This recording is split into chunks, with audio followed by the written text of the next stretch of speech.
Masya-Allah, alhamdulillah. Alhamdulillah, Allahumma salli ala Sayyidina Muhammad. Suara dari Sarawak, insya-Allah.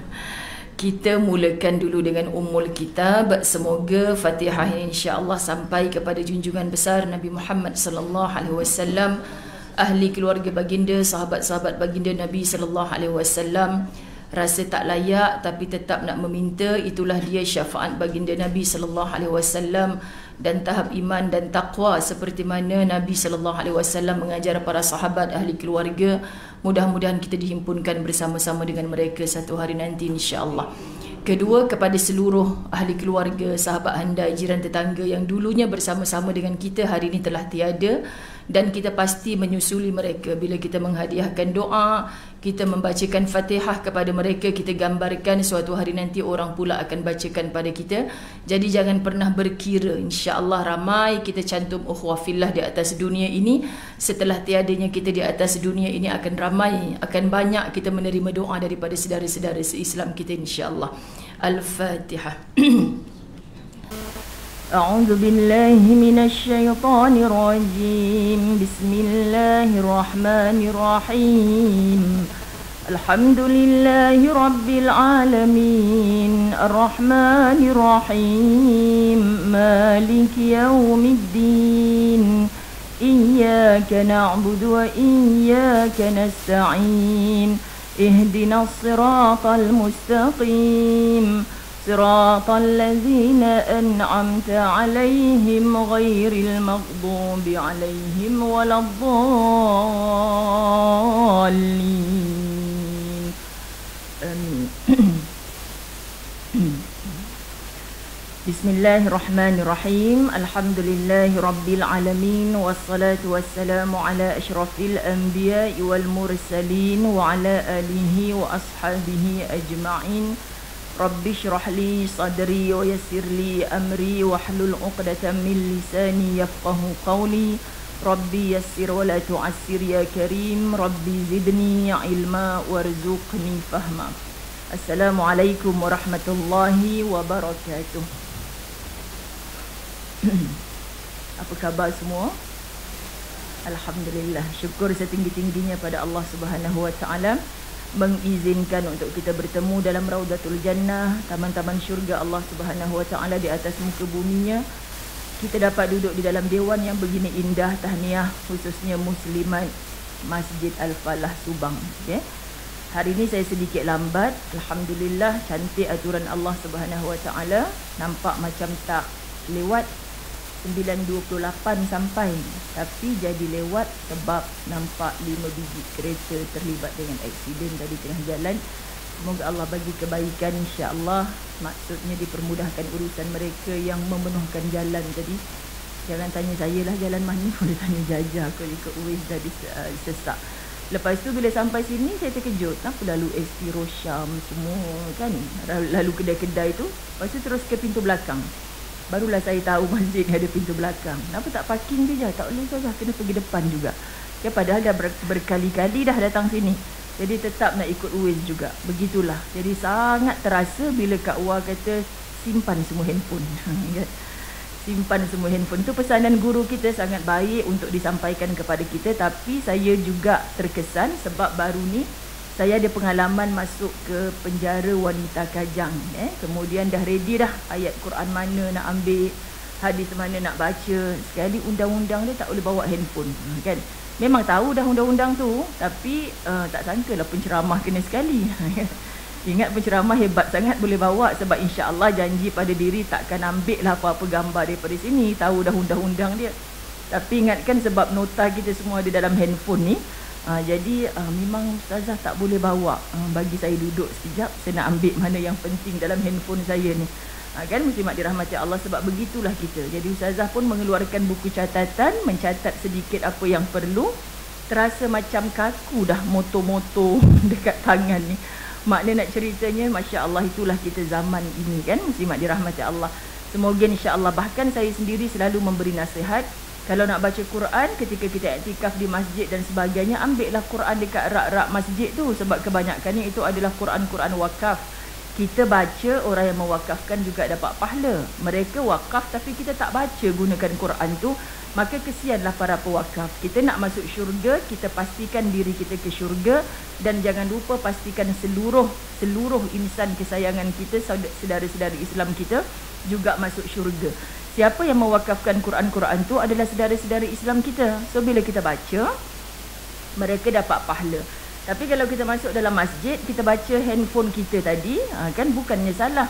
Cuma macam tadi itulah, mujahadahnya sangat tinggi. Nampak benda bulat hijau tu, baca WhatsApp lah sekejap. Nampak huruf F biru tu, tengok Facebook lah sekejap. Itulah kita kena berperang dengan begitu dahsyat. Jadi rupanya baca Quran setengah muka, tiba-tiba Bilal, Qomat, sebagainya dah nak start solat, kita simpan.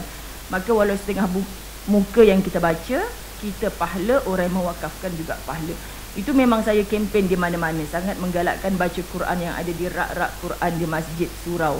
Hatta di Masjid An-Nabawi, Masjidil Haram, bila saya bawa jemaah yang baca Quran pakai handphone tu, saya tegur. Kan baca Quran yang dekat rak tu. Sebab itulah antara cabaran kita hari ni. Jadi ustazah, kalau Quran ni memang bukan saya lah untuk baca Quran dekat handphone, kecuali memang terdesak sangat, dah tak ada langsung, kita nak juga baca, tak ada langsung. Tapi kalau nota, saya sendiri mengakui, muslimat dirahmati Allah, sekarang ni handphone lah semua.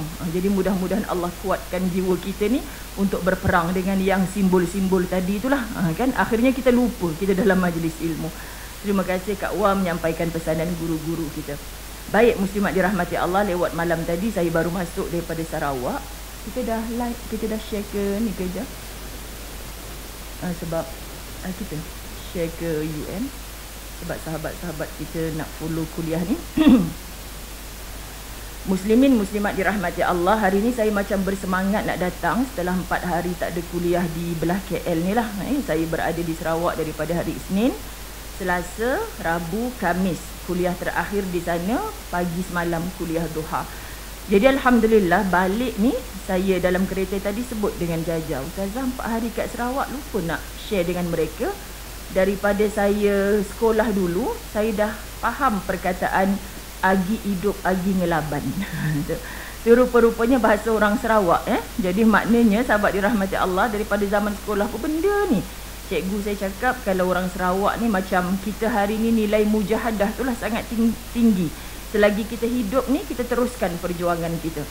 Jadi mood pagi ni, saya buka buku yang saya suka sangat baca, jadikan rujukan juga dalam ceramah. Itulah buku Tenang Ada di Sini yang ditulis oleh Al-Fadhil Ustaz Fahrul Muhammad Joy pada bab yang ke-6. Bab yang ke-6 bertajuk Generasi Sahabat Bukti Kehebatan Rasulullah.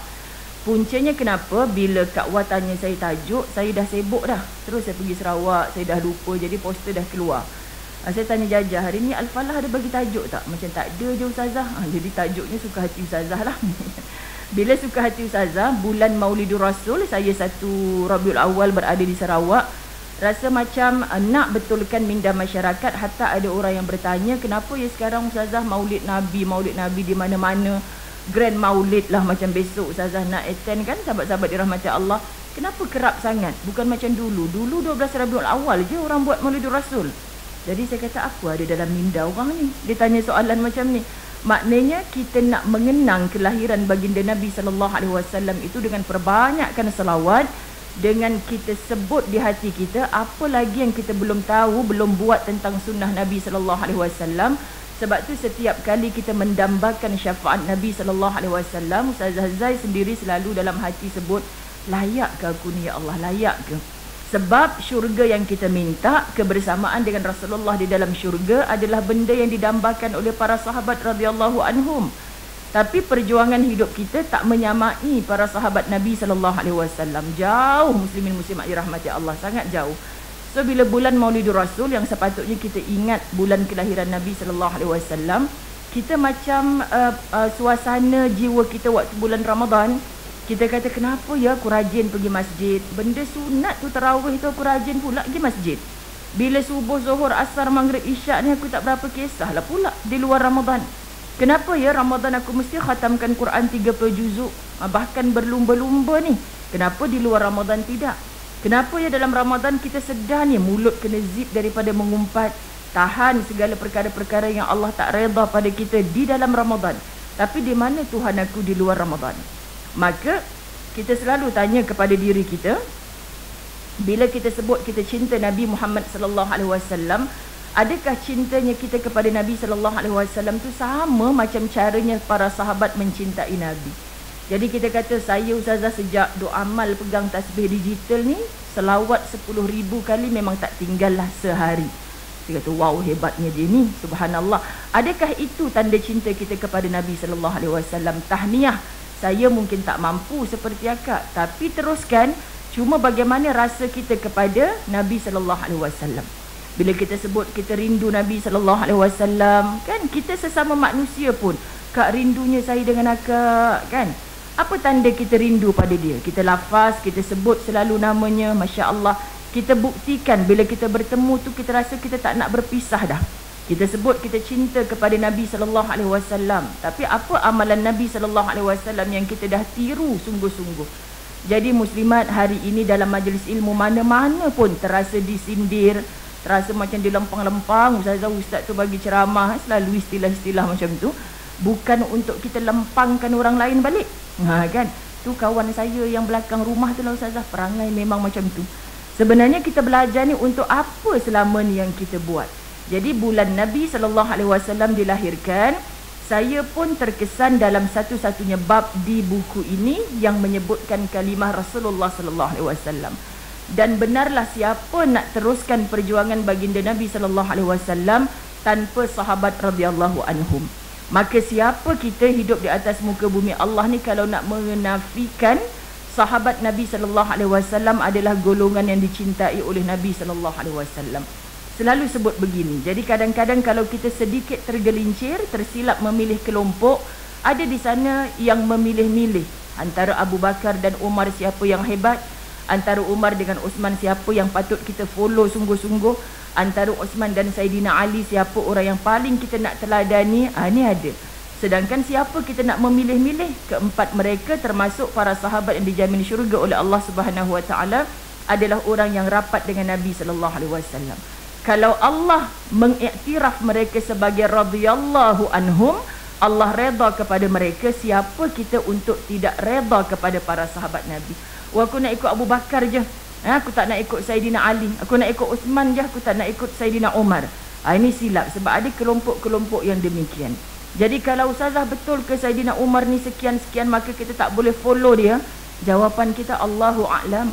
Allah yang maha mengetahui. Yang saya tahu, Allah sebut mereka ini adalah orang-orang yang diredai oleh Allah. Jadi siapa kita untuk membanding-bandingkan mereka? Kita sampai ke akhir hayat, hebat macam mana pun, berada di atas tahta mana pun, ilmu tinggi mana pun, kita tak akan mampu menyaingi mereka dalam ketaatan kepada baginda Nabi SAW. Faham ya? Jadi ini ketegasan sebagai orang beriman yang mengaku cinta dan rindu kepada Nabi SAW, supaya apa? Islam ini sentiasa terbelang. Islam ini sentiasa yu'la, berada di atas, bahkan lebih tinggi daripada segala-gala, kerana katanya Allah Subhanahu Wa Taala, inna din indallahil Islam. Islam agama yang terbaik di sisi Allah, dan takkan sampai Islam itu kepada kita tanpa Nabi Muhammad sallallahu alaihi wasallam.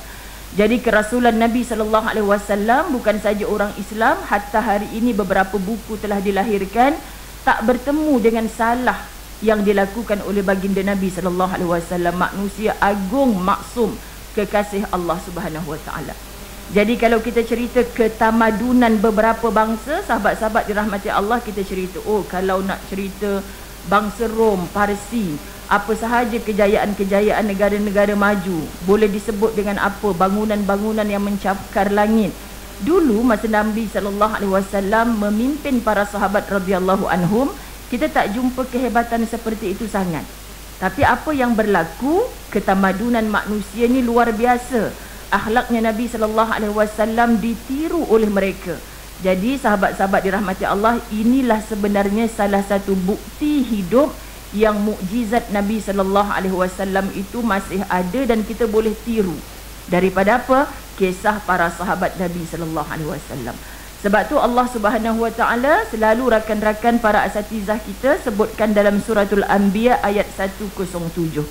Surah Al-Anbiya 107. A'udzu billahi minasyaitonir rajim.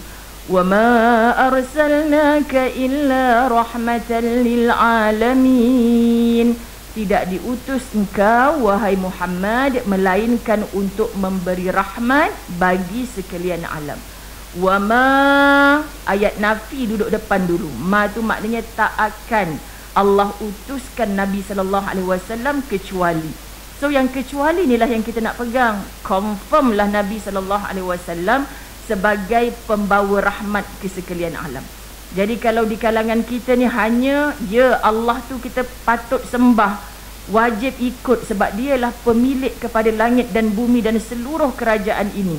Apa yang ada antara langit dan bumi, itulah Tuhannya. Kita dah beriman sungguh. Tapi di sana ada satu kelompok yang menafikan kerasulan Muhammad sallallahu alaihi wasallam. Kenapa kita nak nafikan kalau kita kata kita beriman kepada Allah? Kalamullah itu ada dalam Al-Quran dan salah satunya dalam surah Al-Anbiya ayat 107.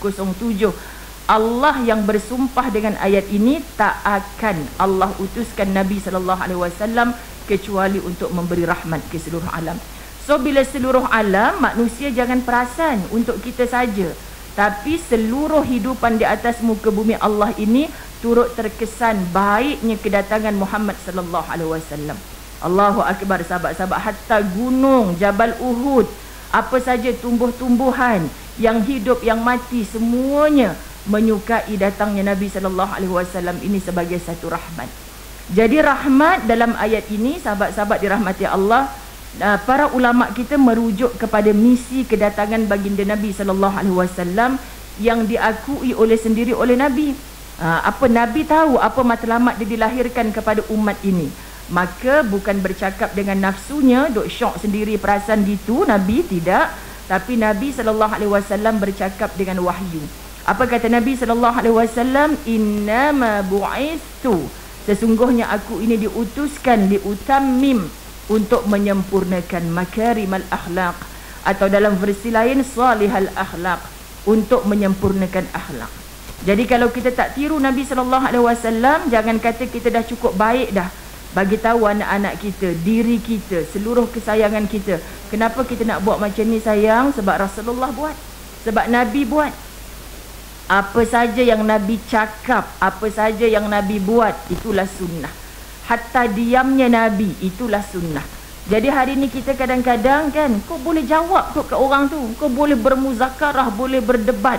Contoh sahabat-sahabat dirahmati Allah, kenapa kau tak lawan dia orang macam tu? Subhanallah, bukan mesti dengan cakap saja sunnah, bukan mesti dengan lawan tadi sunnah, tapi diam itu kalau lebih baik, itu lebih sunnah lagi. Faham muslimat? Sebab tu bukan mesti kita rasa kita berilmu, kita lawan, kita hentam, kita cakap. Kita boleh tulis, jawab balik yang orang kecam dalam Facebook tu, boleh? Memang boleh, tapi apa faedah dia? Apa yang Nabi SAW ajarkan kepada kita? Hatta perbuatan Nabi suka bersugi. Masya Allah sahabat-sahabat dirahmati Allah, kita tak mampu ikut, kita duduk Subang ni ikut Ustazah, takkanlah nak tiru orang kat Mekah tu. Contoh, jangan perlekeh, cukup kan orang buat, Alhamdulillah, macam mana bang dia boleh buat, kalau saya minta maaf lah, aduh nak pegang pun tak kerti macam mana cara. Jangan perlekeh. Kenapa? Sebab itu perbuatan Nabi. Jadi kalau kita tak buat, tak dosa, tak haram, tak kamu dicampakkan ke dalam neraka sebab kamu tak buat apa yang Nabi suka. Cuma jangan kecam, jangan keji, jangan caci, walaupun yang berbuat tu jiran sebelah rumah. Faham ya? Satu keluarga tu pengotor bang, tak pakai beru gigi langsung kot, pakai beru sugi semua kan. Kita muslimat bukan sedang mengecam dia, tapi kita sedang mengecam perbuatan Nabi. Orang nak buat silakan, kita tak mampu buat, duduk diam. Ini tanda cinta kita kepada Nabi SAW antaranya. Tapi dia tak ikut sunnah Ustazah, dia sedang mengikut sunnah. Apa sunnahnya? Dia tak mampu berbuat kebaikan, dia tak menyalahkan orang lain, tapi dia bertindak dengan diam. Faham ya? Sebab kalau dia kecam, dia memperlekehkan, kau dah zaman 2022, tak ada baru gigi ke pakai sugi lagi. Sebenarnya kita sedang menafikan sunnah. Faham ya muslimat? Jadi jangan salah faham. Ni yang tak beramal dengan kayu sugi ni akhirnya ke neraka belaka. Astaghfirullahalazim. Kita kadang-kadang kesian yang mulut awak daripada pagi sampai ke petang mengecam orang yang macam tu, sedangkan perbuatan dia tu adalah perbuatan yang Nabi cintai. Kamu tak sedar kamu sedang melakukan satu dosa. Ini muslimat kena faham situasi keadaan kita. Sahabat-sahabat muslimin muslimat dirahmati Allah, akui sungguh-sungguh setelah ayat Quran tadi datang, Allah utuskan kecuali untuk rahmat kepada seluruh alam. Rasulullah ini kemudian diakui oleh Rasulullah, aku diutuskan untuk menyempurnakan akhlak. Sebab orang yang paling tepat, sejarah dunia membuktikan tak ada siapa boleh menafikan kerasulan Nabi. Dan cerita-cerita Nabi yang kita kata aku makan tangan kanan, duk pakai kayu sugi, duk apa sebelum tidur, masuk tandas, keluar tandas, semua ni sunnah Nabi kita ikut dah. Tapi Masya Allah, berapa banyak kita yang sentiasa nak ikut Nabi, sikapnya adalah menyatukan, bukan mencerai-beraikan. Hari ni kalau kita hidup dengan perasan kita rajin hadir majlis ilmu, semua orang yang tak nampak di majlis ilmu bukan saudara kita, tak mau geng dengan dia. Berhati-hati. Kita balik kampung, yang tak pakai tudung, yang tak sempurna solat, tak payah tegur, jangan bercakap dengan dia. Inikah cara Nabi? Tak. Orang sakiti kita, orang buat jahat pada kita, muslimat dirahmati Allah, kita balas semula. Itukah cara Nabi? Tak. Yang paling besar sunnah Nabi SAW, kita masih beralasan dan tak mampu tiru, kita tak buat pun. Apakah itu? Orang buat jahat pada kita, kita masih nak balas dengan kebaikan. Kenapa duk buat lagu tu? Bodoh sangat ke kita ni? Minta maaf sebut? Tak. Sebab Rasul tak pernah bodoh, diutuskan oleh Allah SWT, walaupun ceritanya dia tak pandai membaca menulis pada asalnya. Tapi hikmah Al-Quranul Karim, sistem talaqi, dibaca, diikut, Masya Allah, tabarakallah, dia boleh menyampaikan Quran 30 juzuk tanpa apa silap pun. Ditiru oleh para sahabat radhiyallahu anhum, turun kepada kita. Jadi kalau kata Ustazah lidah saya dah kerah nak belajar mengaji, dah 18 orang guru dah cik belajar tapi tak pandai-pandai, biasalah cik, dah sendiri-sendiri cakap, lidah keras nak belajar mengaji, cukupkan 19, jangan putus asa. InsyaAllah guru 19 tu akan bagi acik dengan izin Allah pandai. Sebab tak berputus asa. Mati kita dengan guru ke-19, baru Iqra' 3. Usaha kita yang dah bertahun-tahun tu tak fasih lagi, Allah angkat roh kita macam orang yang pandai baca Quran. Sebab Allah nak tengok usahanya. Allah bukan nak tengok orang putus asa. Saya rasa ustazah, ustaz yang ngajar rumah saya tu lulus SPM sekolah agama je nak ngajar saya, buat apa? Dah memang acik tu nak belajar dari Iqra' 1, eloklah guru lulus SPM. Takkan nak panggil guru PhD pula bagi dia mengajar kat universiti lah. Dia kadang-kadang soalan ke main lagi, sahabat dirahmati Allah. Sebab ustazah dulu bermula dengan mengajar rumah ke rumah, daripada universiti lagi.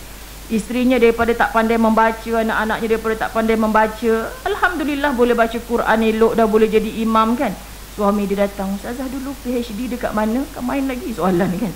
Kita pun cakap lah nak ngajar Iqra' 1 je tuan kan. Iqra' 1 sepatutnya bukan saya yang datang, tuan kena mengajar. Senyap tu koi, muslimat dirahmati Allah.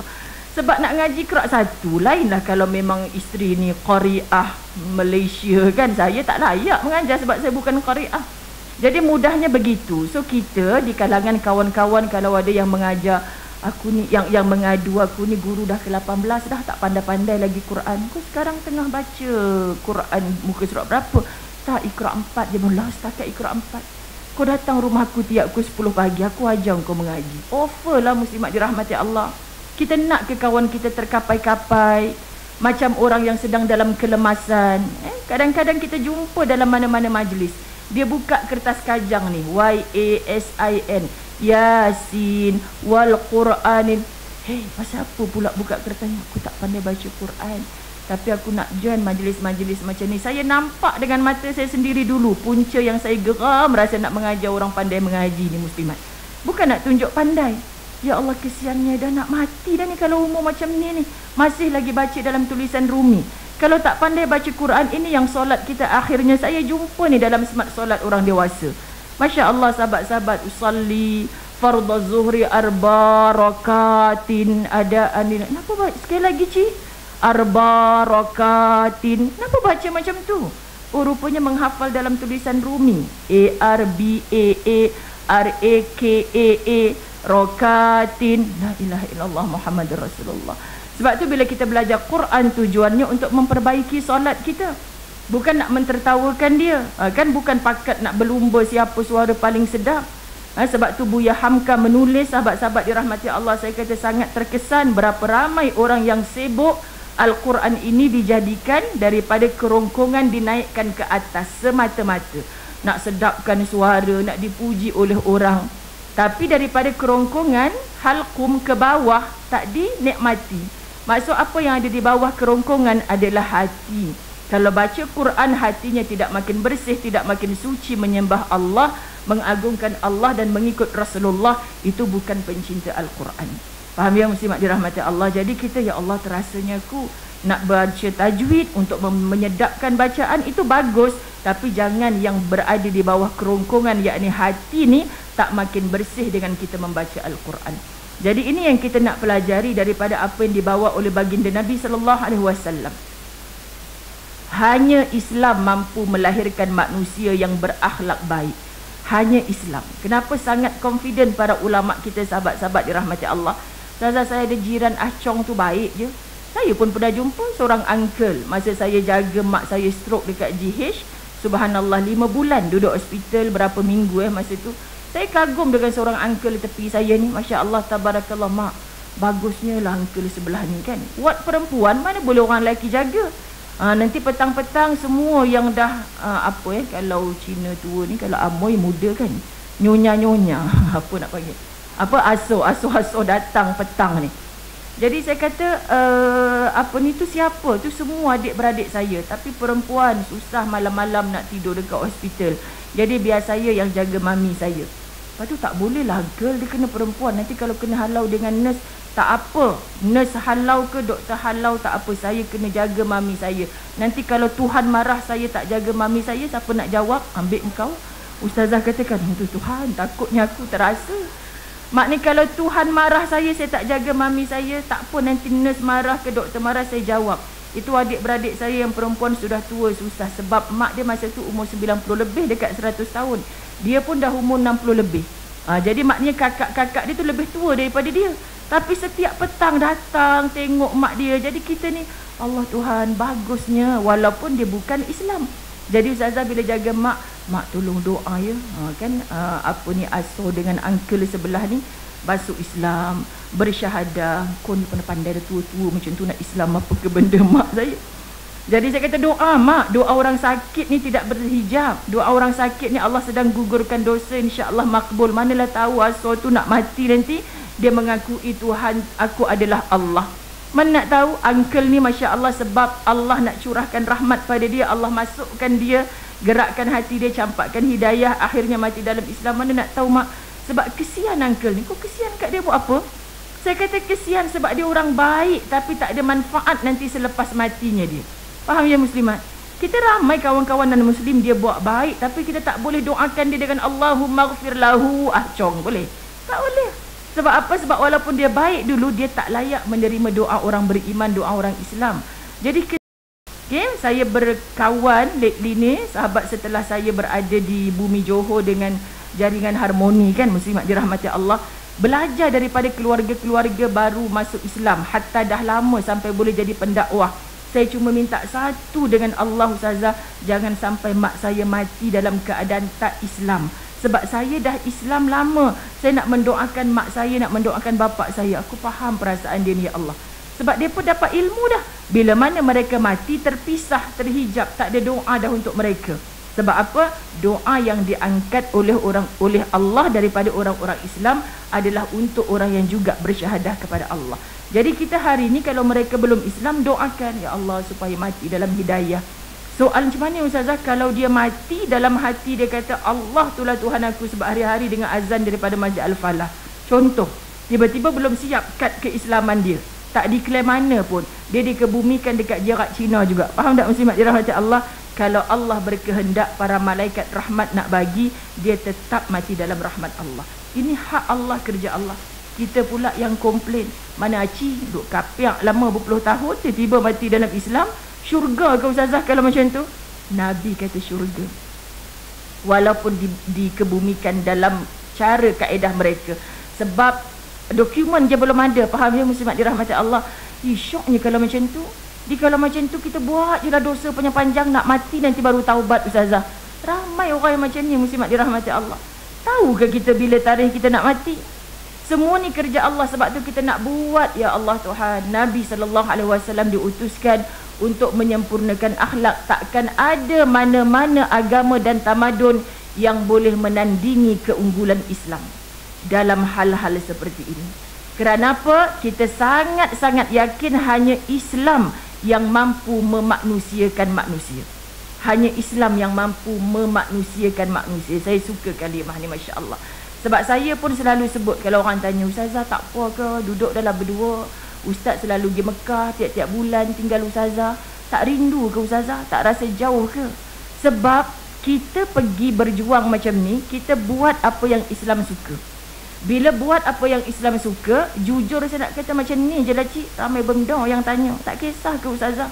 Jawapannya bila balik daripada bawa jemaah tu rasa macam Masya Allah, akhlaknya baru. Maksudnya sabarnya lebih tinggi, nampak lebih macam manusia. Oh, kalau Ustaz tak pergi Mekah, dia macam tak manusia sangat.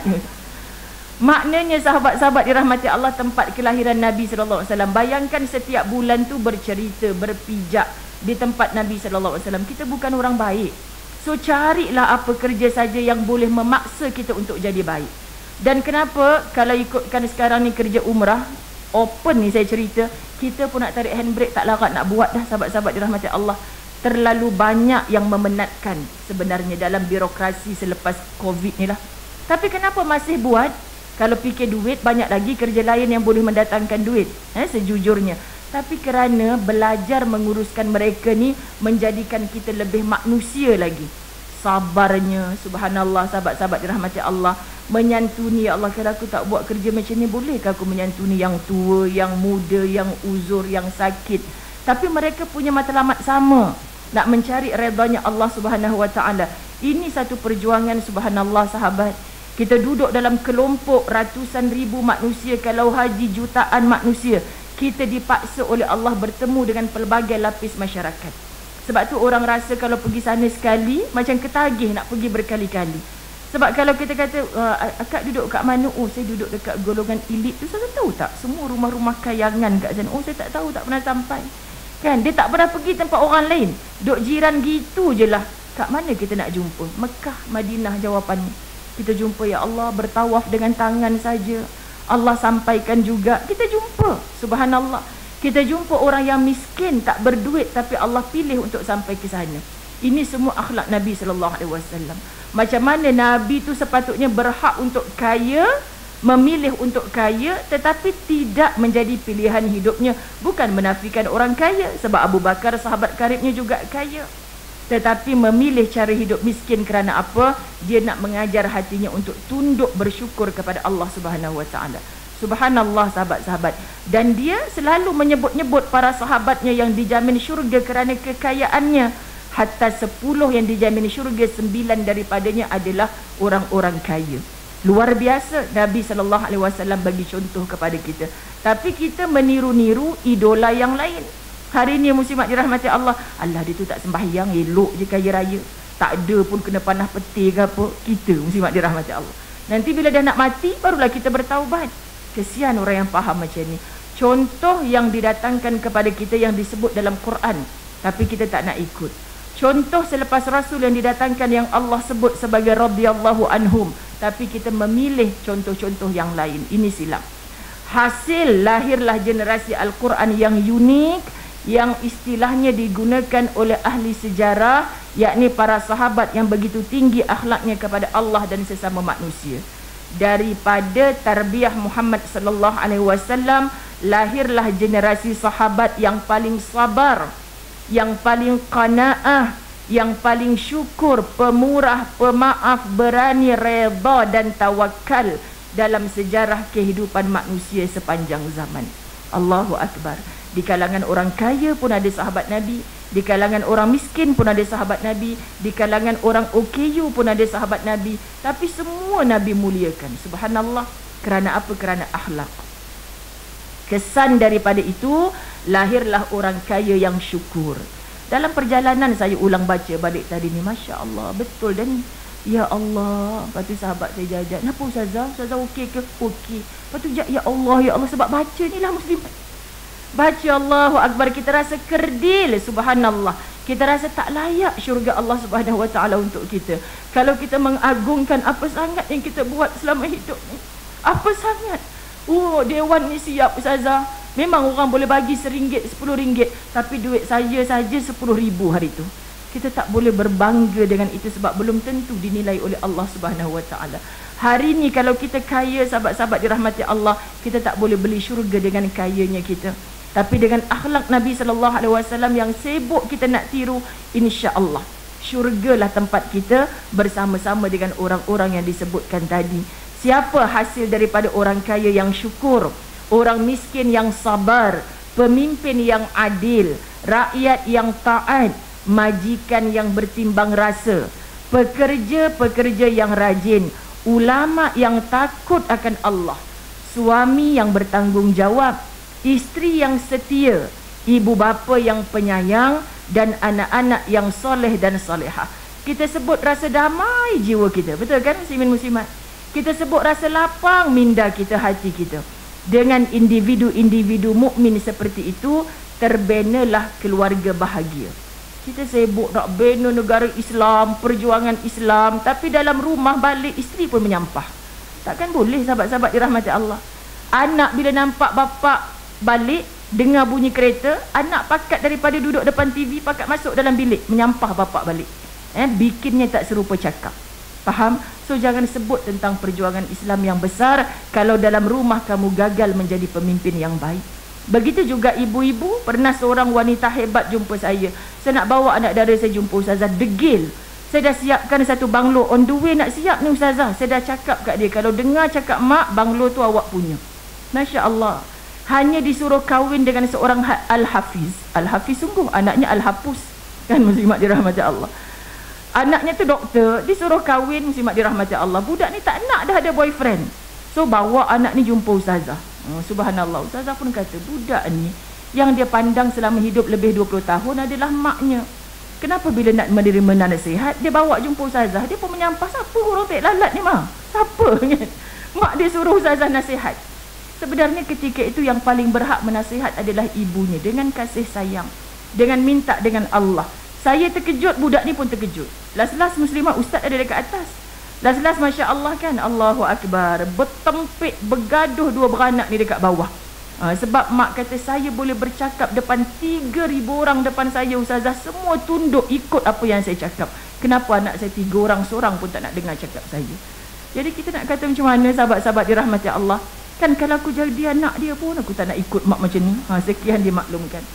Jadi sahabat-sahabat dirahmati Allah, sebab apa kita kata 3,000 orang boleh dengar cakap kita, 3 orang tak dengar cakap kita, sebenarnya kita belum berjaya lagi. Sebab tu jangan pernah sedih kalau kita rasa macam gagal di dunia. Kamu tak pernah gagal sebelum dinerakakan oleh Allah. Semoga bukan kita yang bakal menjadi ahli neraka tu. Terus bangkit, perbaiki. Semoga kita beroleh kejayaan di sisi Allah. Dan yang berjaya boleh kontrol berapa ribu orang staf bawahan dia. Muslimat dirahmati Allah, kamu belum berjaya selagi mana kamu belum disyurgakan oleh Allah. Jadi apa lagi yang kita nak mengukur nilai kejayaan, kegagalan seseorang atas dunia ni? Sebab jawapannya adalah selepas kematian kita. Maka hari ini kita nak sebut, dengan individu-individu mukmin seperti itulah terbina keluarga yang bahagia. Kan? Setiap diri kita ni jaga diri kita. Kalau tak awal-awal Allah tak sebut dalam Quran, qu anfusakum wa ahlikum nara. Pelihara diri kamu. Allah tak kata keluarga kamu dulu. Diri kamu, keluarga kamu daripada api neraka Allah. Kan sahabat-sahabat dirahmati Allah. Kan kalau kita nak naik kapal terbang tu, dia ajar kat kita, pasang corong keselamatan. Corong ke? Kan? Oksigen tu pasang untuk diri sendiri dulu, baru pasang untuk orang yang kat sebelah kita kan. Saya kata ini konsep ku anfusakum wa ahlikum nara. Tapi sekarang tak syok naik kapal terbang, sahabat-sahabat dirahmati Allah. Sebab dah tak ada orang macam tu depan kita. Yang ada orang joget-joget dekat skrin telefon kita. Skrin telefon pula, skrin depan tu. Airline mana lah tu yang suka sangat joget-joget. Semua sekarang nak joget-joget. Masya Allah, pelik-pelik sungguh. Tak ada orang kat depan kita. Jadi subhanallah kan, depan kita tu semua pakat joget, pakat lagu yang menggigitkan telinga. Aku ni tengah nak baca doa ni, joget-joget lah pula kat depan-depan. Subhanallah, sahabat-sahabat dirahmati Allah. Nak sebut macam mana supaya dengan individu-individu mukmin seperti itu terbinalah keluarga yang bahagia, masyarakat Islam yang penyayang, negara yang aman makmur, serta mendapat keampunan daripada Allah. Paling penting, setiap hari kita dihidupkan, aku buat macam ni aku dapat pengampunan Allah tak? rahmat Allah yang kita dambakan. Apa yang kita minta? Ya Allah, kalau tidak kita tak diajar doa Rabbana zalamna anfusana wa illam taghfir lana wa tarhamna wa illam taghfir lana. Kalau engkau tak ampun akan aku ya Allah, wa illam taghfir lana wa tarhamna, dan kalau engkau tak rahmat akan kami ya Allah, maka termasuklah kami di kalangan orang-orang yang zalim. Kita tak pernah buat zalim pada orang, muslimat dirahmati Allah, tapi doa tu mengajar kita kalau kita tak dapat pengampunan daripada Allah dan Allah tak pandang kita rahmat, subhanallah, Allah tak pandang kita dengan rahmat, kita termasuk di kalangan orang-orang yang zalim. Ini doa yang diulang baca oleh Nabi Adam alaihissalam saat Allah kata jangan dekat pada pokok ni. Sikit saja. Adam sangat tegar, kuat sebagai seorang lelaki, tapi berhati-hati dalam rumah tangga. Suaminya dah okey, jangan buat, Allah dan Rasul tak suka. Tapi kadang-kadang iblis gunakan melalui pasangan hidup isterinya, melalui anak-anaknya, dan akhirnya satu keluarga kecundang daripada track Quran dan Sunnah. Faham ya muslimat dirahmati Allah? Begitu silaknatullah iblis yang merupakan musuh kita yang paling utama, dia nak bagi kita tergelincir. Adam sedar kesalahan dia ni. Salah aku ni, Allah dah habaq awal dah, jangan buat lagu ni, aku yang buat. Maka itulah doa dia dalam pencarian taubat kepada Allah. So dalam 3 Al-Hijrah baru ni saya sebut muslimat dirahmati Allah. Kerana apa? Kerana kita meminta dengan Allah tapi masih ada ego. Meminta apa? Aku minta ampun dengan kau ya Allah. Tapi jauh di dasar hati kadang-kadang bukan salah aku sebenarnya ya Allah. Kita tak mengakui salah kita. Kita dah langgar perintah Allah. Nabi Adam sekali saja melanggar perintah Allah, terus bertaubat dan beristighfar tanpa henti, dan tak pernah kata Allah zalim, keluarkan aku, tanggalkan seluruh pakaian syurgaku dan menghantarkan aku ke dunia. Tak pernah mengatakan Allah zalim, tapi sentiasa mengatakan aku yang zalim pada diri aku. Jadi jawapan, mana-mana kita yang konon bertaubat tapi masih ada ego, tak mengakui kesalahan sendiri, sahabat-sahabat dirahmati Allah, ini belum taubat. Sebab Nabi Adam alaihissalam dikeluarkan daripada syurga hanya bukan salah Hawa yang memujuk aku, bukan salah iblis ni yang duk bisik kejahatan ke aku, bukan salah Allah yang keluarkan aku daripada syurga, tapi aku dah zalim pada diri aku sendiri ya Allah. Lalu akhirnya Adam dijemput semula dengan kemuliaan masuk ke dalam syurga. Kita zuriat keturunan Adam, sepatutnya kita kembali ke syurga seperti mana tempat asal ibu dan ayah kita. Tapi ramai nantinya na'udzubillah min zalik dihumban ke dalam neraka. Punca utamanya kerana tak mengakui kita zalim pada diri kita sendiri. Sebab Allah dah tetapkan mana jalan syurga, kita tak mau ikut. Mana jalan ke neraka, Allah dah kata halang dirimu, selamatkan dirimu, tapi kamu berseronok-seronok melalui jalan itu. Ini kan kezaliman yang kita buat. Ini kan ego kita sebagai seorang manusia kepada Tuhannya. Allah dah bagi dah laluan-laluan syurga mana, neraka mana, tapi sebab kita tak mampu mengekang kecintaan nafsu kita kepada dunia, kita tunduk kepada dia. Sepatutnya iman di atas setelah kita berhari-hari berkali-kali menuntut ilmu. Maka kalau masih meletakkan nafsu di atas, apa gunanya kita berada di dalam majlis-majlis ilmu kalau iman masih terkebawah, yang berada di atas masih nafsu. Faham ya muslimin muslimat dirahmati Allah?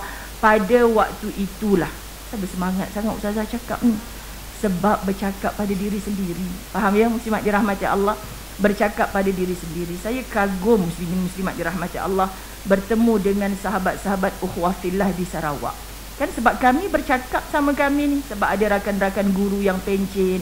Dulu ustazah tahun 1972 saya dicampak ke bumi Sarawak ni bersama 300 orang warga Johor. Kerana apa kena campak kat sini? Sebab guru pendidikan Islam. Oh tu bukan nama campak tu, bagus tu, kerja dakwah kan. Yelah, tapi dah kahwin dengan orang sini dah. Ramai rupanya orang Semenanjung kat Sarawak tu, Masya Allah, tabarakallah. Akhirnya berkahwin dengan orang sana. Termasuklah sahabat saya, kawan sekolah. Bila saya pergi Sarawak, memang dia akan sambut saya. Cuma kemarin dia kata, wah kau sekarang dah tak cari aku ramai sahabat-sahabat khidmat kat Sarawak. Tapi bila kawan lama, kena cari juga, muslimat dirahmati Allah. Betul. Okey, cakap kat dia. Kau jumpa aku dekat airport. Kau kan bisnes kek lapis Sarawak sekarang, kau buat packing kecil-kecil macam ni, lepas tu kau beli kuih celorot. Tu saya cakap. Sekejap telan air liur dulu. Macam tu kan. Sebab muslimat dirahmati Allah, Bila kita sebut celorot tu, kan dengan kuih tu saya duk teringat tradisi Sarawak lah yang saya bawa 40 orang ni. Ada ramai yang tak pernah sampai Sarawak lagi. So kawan saya ni datang, packing seorang-seorang, bagi dekat kawan-kawan saya atas bas. Saya memang macam tu, bila saya makan apa-apa saya teringat anak-anak murid saya kan. Dia rasa ke tidak ni sampai Sarawak. Kalau aku tak order kat kau, takut nanti mokcik-mokcik masjid tak bagi celorot ni, kau bagi anak murid aku atas bas tu dulu. Bagi seorang satu. Besoknya muslimat dirahmati Allah, dia bagi tahu, Zai, apa ni, mak mentua aku ni, sebab dia hijrah terus ke Sarawak, kahwin dengan orang Sarawak. Lepas tu dia jaga mak mentua sekali duduk satu rumah. Lepas tu mak mertua dia tiba-tiba kena stroke masa hari kedua kami kat sana.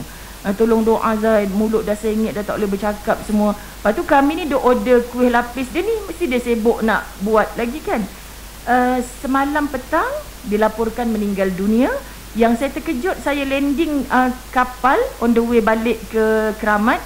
Masya Allah, mak mertua aku dah selamat disemadikan. Saya kata lajunya, cepatnya, pantasnya pelaksanaan muslimat. Petang meninggal, malam tu saya on the way balik ke rumah dah dikebumikan. Saya tak sempat lagi bagi tahu kawan-kawan Sarawak yang lain, mak mertua kawan saya tu dah meninggal dunia, sebab mereka jumpa sama-sama dekat airport kan, saling berkenalan. Jadi Masya Allah, begitu saja muslimat dirahmati Allah. Dan komen daripada kebanyakan mereka, Sarawak dulu tak macam tu, minta maaf sebut dari segi agama dan menyantuni agama Allah Islam. Faham ya? Sekarang luar biasa muslimat. Saya percaya antara penyumbangnya adalah kesan majlis ilmu secara dalam talian. Kerana apa? Dalam tempoh 2 tahun ni, yang tak pernah pergi masjid hadir majlis ilmu, masing-masing orang tag, orang share link.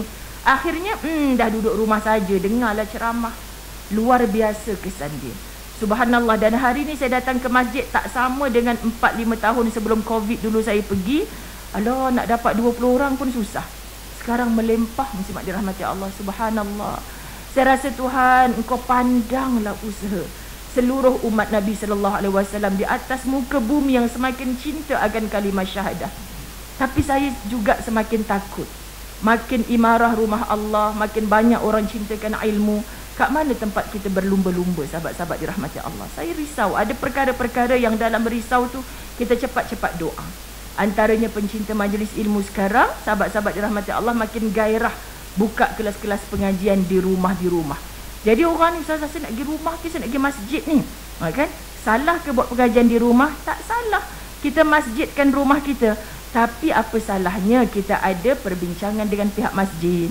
Contoh yang Kak Wah, kalau hari ni kuliah Ustaz siapa, hari ni kami free and easy, tak ada kuliah. Okeylah, saya nak buat dekat rumah saya. Tolong sebar-sebarkan Kak Wah. Contoh, kita niatkan untuk apa? Untuk mengimarahkan satu tempat. Sebab tu solat Jumaat kena, kalau dalam Imam Syafi'i, 40 orang. Dan tak layak buat solat Jumaat kalau tak cukup 40 orang. Dan bila saya ziarah ke beberapa tempat lah di Indonesia muslimat sebelum PKP dulu, jadi saya pelik kalau orang tolong ya Ustazah disebarkan kepada jamaahnya. Ini kami perlu.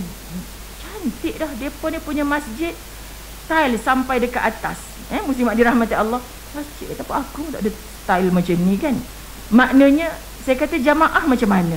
Ya, jamaahnya tak berapa ramai kerana situ masjid, situ masjid, situ masjid.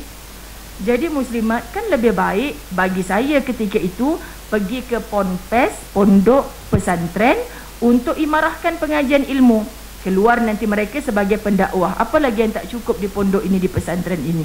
Kan sebab bila dengan ilmu, insya-Allah mampu mengubah. Tapi kalau masjidnya dipercantik, jemaahnya tidak imarah, muslimat dirahmati Allah, kita tak rasa bersalah ke dengan Allah. Jadi maknanya seusai daripada PKP, satu budaya dekat Malaysia ni antara yang saya sebut, di rumah-rumah pun dah dibuat pengajian. Ini bagus, sihat. Tetapi jangan sampai kurang kehadiran ke masjid.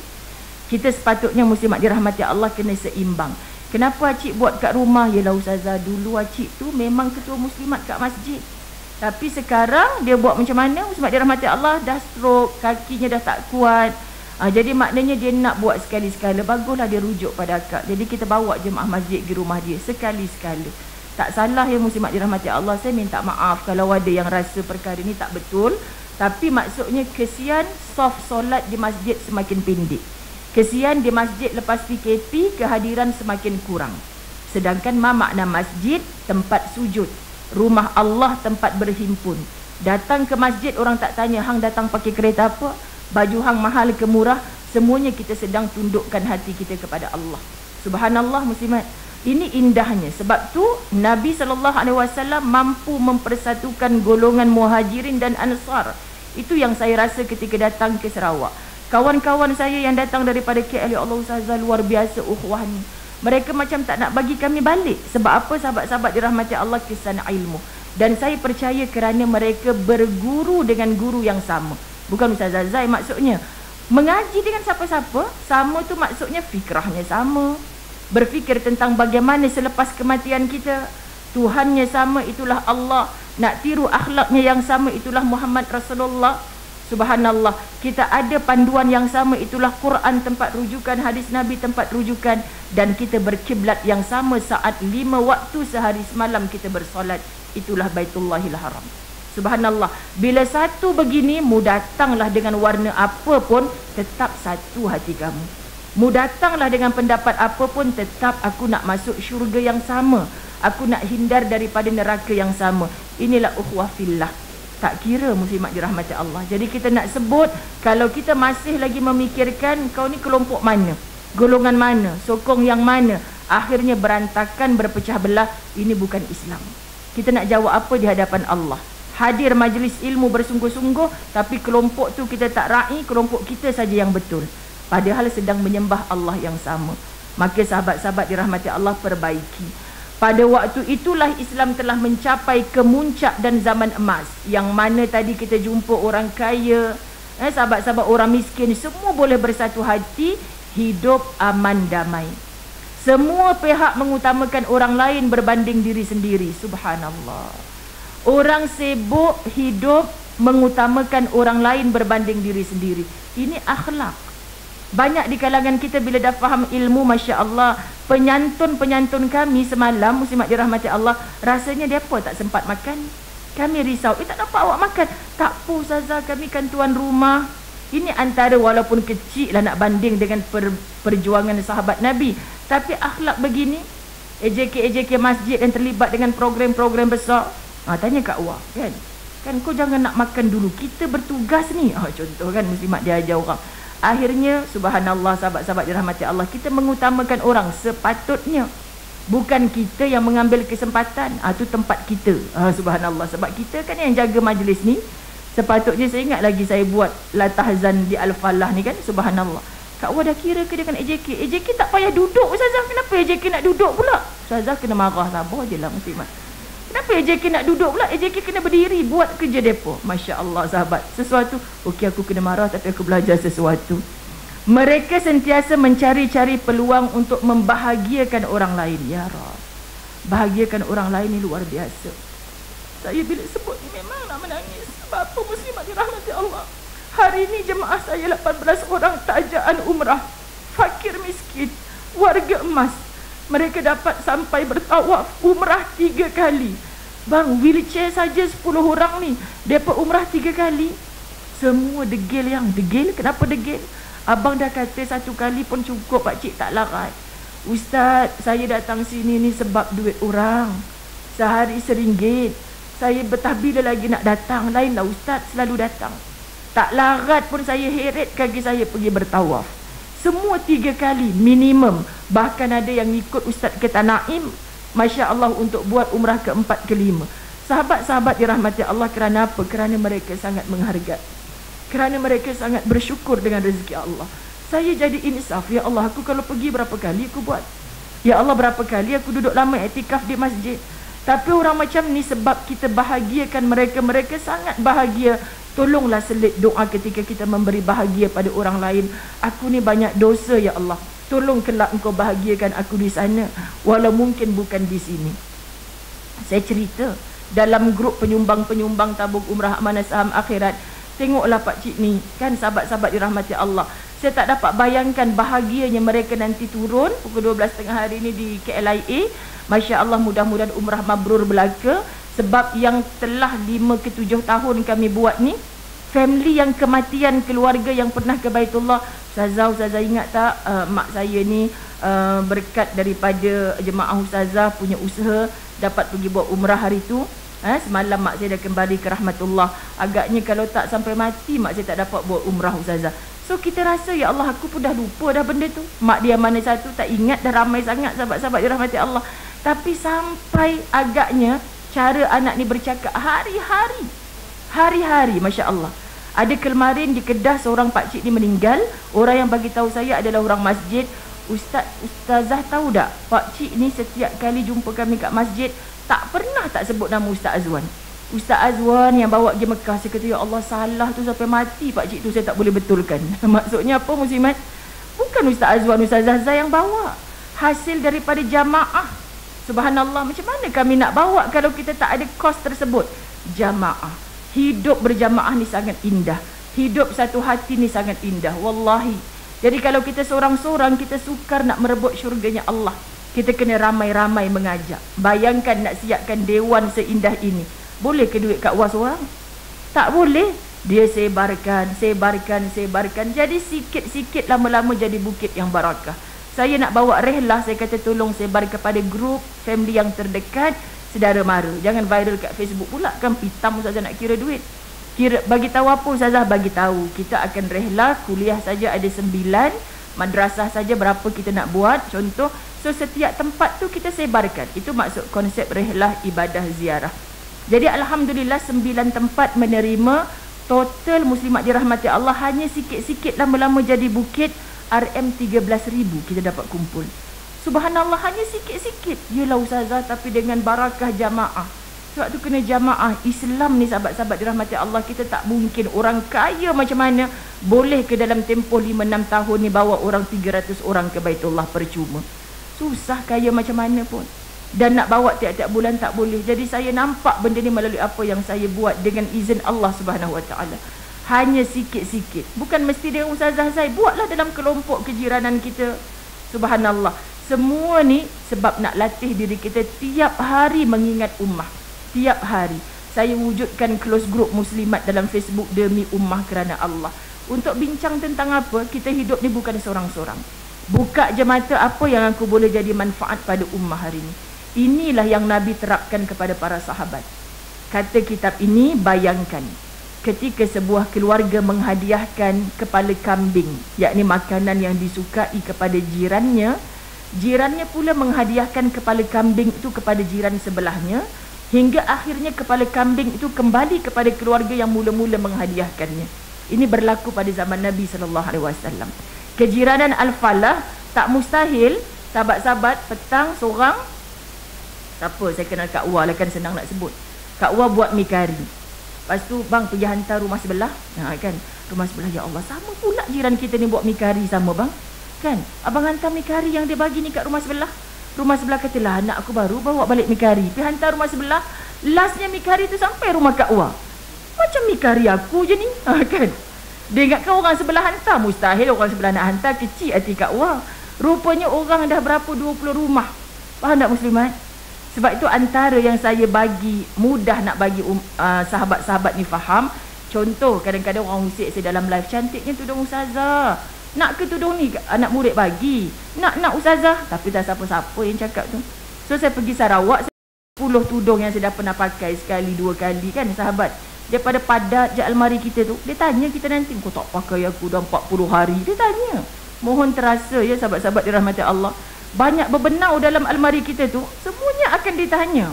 Jadi bila dah terlampau banyak, kita takkan tambah almari. Memang tidak. Ini perjanjian saya dan suami. Macam mana besar pun kita, macam mana membesar pun kita, almari baju kita takkan bertambah. So bila dah padat, bajunya yang dikeluarkan, bukan almari baru dimasukkan. Tolong faham, okay, sahabat-sahabat dirahmati Allah. Jadi keluarkan 10 helai tudung, bawa ke Sarawak.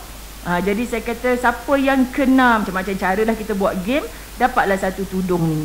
Jadi saya terus cakap, mesti kakak ni tak pesen pakai tudung macam ni.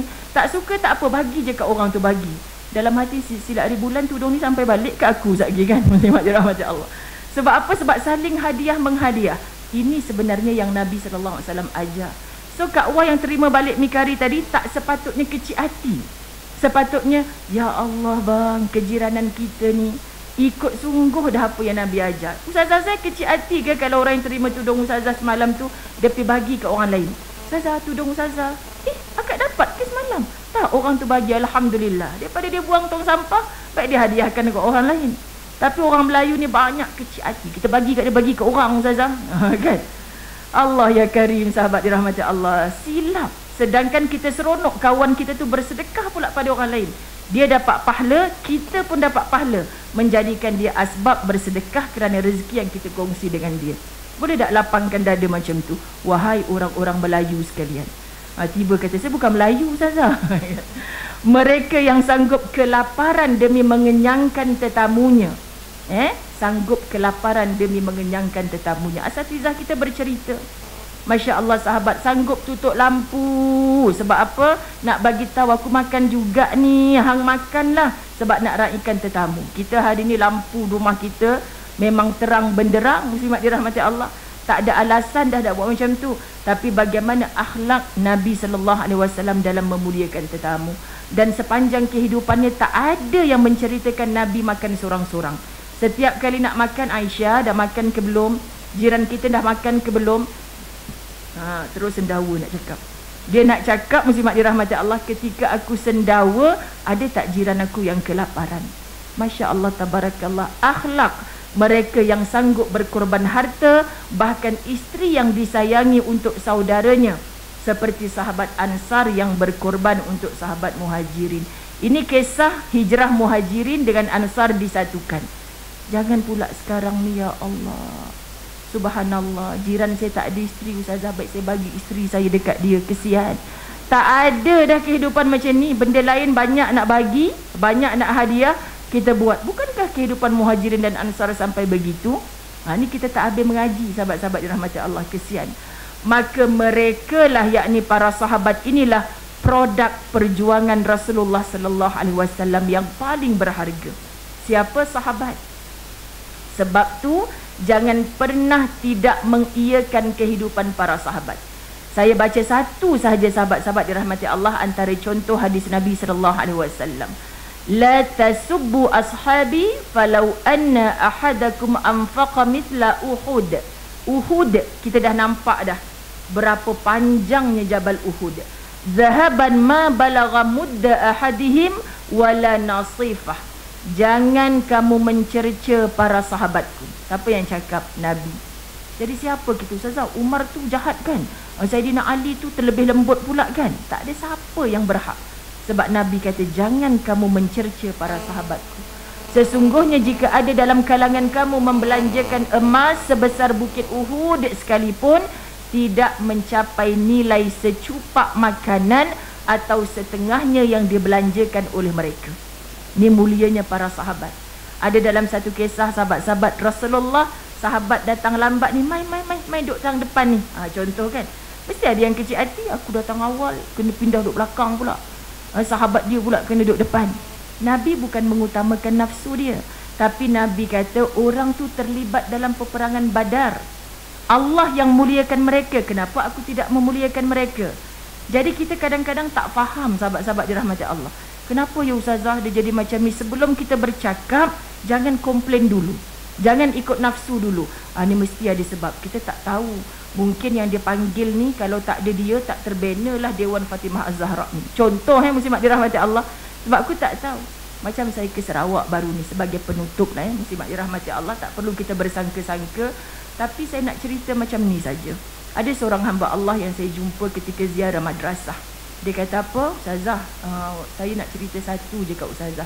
Madrasah dekat, sebab dia nampak saya macam gairah nak kongsi madrasah mana lagi yang kita boleh sebar-sebarkan untuk kita bantu. Contohnya kebanyakan madrasah, sahabat-sahabat saya yang terlibat pun ada banyak masalah murid tak mampu nak bayar yuran. Muslimat, ini yang patut kita, sebab kadang budak memang nak belajar tapi mak ayahnya terpaksa berhentikan. So di Sarawak banyak macam tu. Jadi kami ada masalah lepas pandemik. Kan mudahnya dia kata lepas bertukar kerajaan. Okey, ustazah pun dengar dia macam tu kan. Jadi maknanya susah ustazah. 60% daripada madrasah dia kata boleh kata gulung tikar. 60%. Jadi banyak sebenarnya muslimat dirahmati Allah.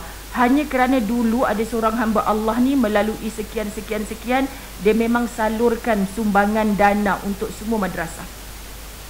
Beras sahaja sahabat-sahabat dirahmati Allah memang FOC, tak payah beli madrasah. Okay? Saya pindahkan apa yang dia cakap, tapi membuat balik saya berfikir. Jadi saya kata, oh, yang dia cakap tu, yang dia kecam, yang dia tuduh macam-macam segala, tapi mereka ni menjadi saksi. Tak ada dia ni sekarang ni, tak ada dah beras, tak ada dah segala sumbangan yang bulanan, sahabat dirahmati Allah. Soal dia ni dulu pakai duit yang bagaimana, engkau jawablah depan Allah. Tapi sebab dia ni sudah tidak ada, muslimat dirahmati Allah, 60% madrasah terkesan hatta gulung tikar. Sahabat-sahabat faham yang maksud saya. Jadi saya sebut macam gini, aku tak kenal dia ya Allah, tapi masih ada orang yang memuji-muji kebaikannya.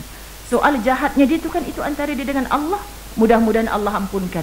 Sebab kita bila nampak satu, bila dengar dekat media sosial, memang dia ni penipu, memang layak dia ni dibegitukan.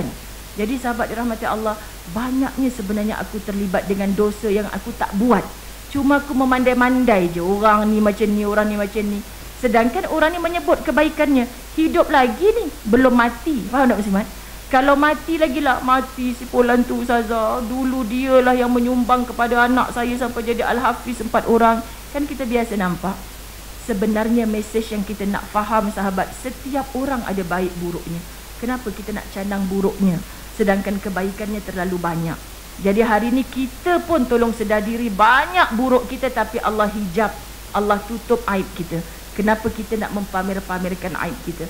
Teruskan apa saja kebaikan yang kita mampu. Tiru kebaikan-kebaikan orang lain yang mungkin kita disyurgakan oleh Allah asbab meniru kebaikannya. Masya Allah sahabat, daripada mana kita mendapat kebaikan-kebaikan ini? Sudah pasti daripada para sahabat Nabi SAW. Sudah pasti muslimat dirahmati Allah, mereka belajar direct daripada Nabi. Apa Nabi kata, Allah kata ni haram, terus tinggal.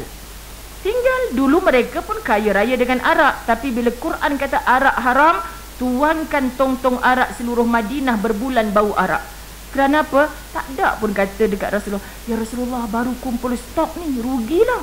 Boleh tak hujung bulan ni baru haramkan? Allah turunkan ayat.